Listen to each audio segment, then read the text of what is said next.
कहते हैं एमपी अजब है और यहाँ के शिक्षा विभाग की तो बात ही क्या। एक और ऐसा मामला सामने आया है जो मध्य प्रदेश के छतरपुर जिले से है। छतरपुर के शिक्षा विभाग का एक और चौंकाने वाला कारनामा सामने आया है। इस बार विभाग ने एक दिवंगत प्राचार्य को उत्तर पुस्तिकाओं के मूल्यांकन का जिम्मा सौंप दिया। विभाग के साथ पूरे जिले में चर्चा का विषय बना हुआ है। मामला उजागर होने के बाद अब जिला शिक्षा अधिकारी जो हैं उन्होंने गलती स्वीकारते हुए दिवंगत प्राचार्य का नाम ड्यूटी से हटाने की बात कही है। लेकिन शासन का आदेश अभी तक सामने नहीं आया है। बहरहाल जो भी हो, लेकिन शिक्षा विभाग के इस कारनामे से न सिर्फ छतरपुर बल्कि संपूर्ण मध्य प्रदेश में यहाँ के अधिकारी कर्मचारियों की किरकिरी हो रही है।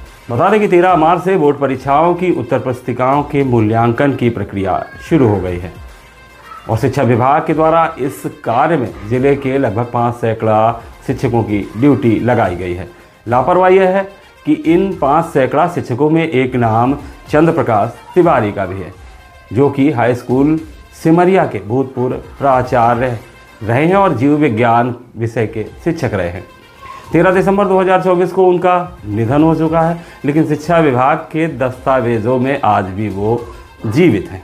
मामला सामने तब आया जब जिला मुख्यालय के शासकीय उत्कृष्ट उच्चतर माध्यमिक विद्यालय क्रमांक 1 में 16 मार्च को उन्हें प्रशिक्षण के लिए आमंत्रित किया गया था। शिक्षा विभाग द्वारा जारी आदेश के अनुसार 16 मार्च को प्रशिक्षण की दूसरी पारी यानी कि दोपहर 1:30 बजे से 5 बजे तक उन्हें प्रशिक्षण के लिए आमंत्रित किया गया। अब इस जिला शिक्षा अधिकारी आरपी प्रजापति जो प्रभारी जिला शिक्षा अधिकारी हैं, उन्होंने बताया एक दिवंगत प्राचार्य की ड्यूटी लगाए जाने का मामला उनके संज्ञान में आया है। संबंधित प्राचार्य का नाम सूची से हटा दिया गया है। कुछ ऐसा ही कहा है, सुन लीजिए क्या कह रहे हैं डीओ महोदय। शिक्षकों की पात्रता है कि जो 3 वर्ष हो चुके हैं, 3 वर्ष पूर्ण होने के पश्चात में जो मंडल के द्वारा या डीपीआई के द्वारा जो निर्देश प्राप्त हुए है उसके अनुसार सूची डीपीआई से प्राप्त हुई है, उनके आधार पर ही अपना मूल्यांकन कार्य करा रही है। एक मृत की ड्यूटी लगाई गई है। हाँ, वो पूरे में आ चुकी थी और तो उसके आगे ड्यूटी को निरस्त कर दिया गया है उसको। आपने प्रमाणीकरण भी मंगाया था प्रिंसिपल? हाँ, प्रमाणीकरण मांगे आए। हाँ बिल्कुल बिल्कुल। कैसे दर्ज हुआ? अब वो भोपाल से रिपोर्ट आई है, उसके अनुसार जैसे माल जानकारी मिली उसको तत्काल उसको नष्ट कर दिया। आपका एक आदेश जारी किया था आपने? हाँ बिल्कुल बिल्कुल आदेश किया था। प्रिंसिपल प्रमाणीकरण दे बिल्कुल तो क्या फर्जी हुआ है? नहीं, फर्जी नहीं हुआ है। वो डीपीआई के द्वारा पूर्व से ही सूची प्राप्त हो गई थी अपने लिए, तो जैसे संज्ञान में आया उसको तत्काल उसको नष्ट कर दिया गया है। कब निरस्त किया गया? ये नष्ट उसको अपन ड्यूटी से हटा दिया गया, उसको तत्काल ही हटा दिया गया। आदेश जारी किया गया? नहीं, जो आदेश क्या है वो उसमें नष्ट कर दिया, उसको नष्ट कर दिया गया उसको। अब बड़ा सवाल यह है कि नाम तो कट गया, लेकिन आखिर ये गलती हुई कैसे? क्योंकि इसके पहले जांच हुई है।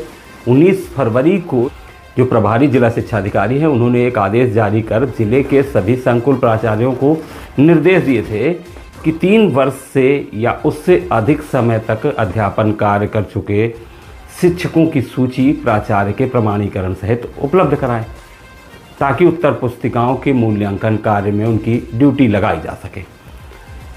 तो जब ये प्रमाणीकरण सहित सूची मंगाई गई तो फिर गलती हुई कहाँ से? आखिर किसने प्रमाणीकरण कर दिया 1 साल पहले मृत हो चुके शिक्षक का, और उनकी ड्यूटी बाकायदा लगा भी दी गई, हल्ला मचा तो काट दी गई। लेकिन अब सवाल यही है, क्या ऐसे लापरवाह लोगों पर कार्रवाई होगी?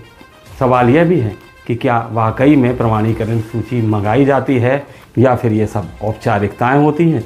क्योंकि अगर प्रमाणीकरण किया गया होता तो शायद 1 साल पहले मृत हो चुके शिक्षक का नाम ड्यूटी में नहीं आता।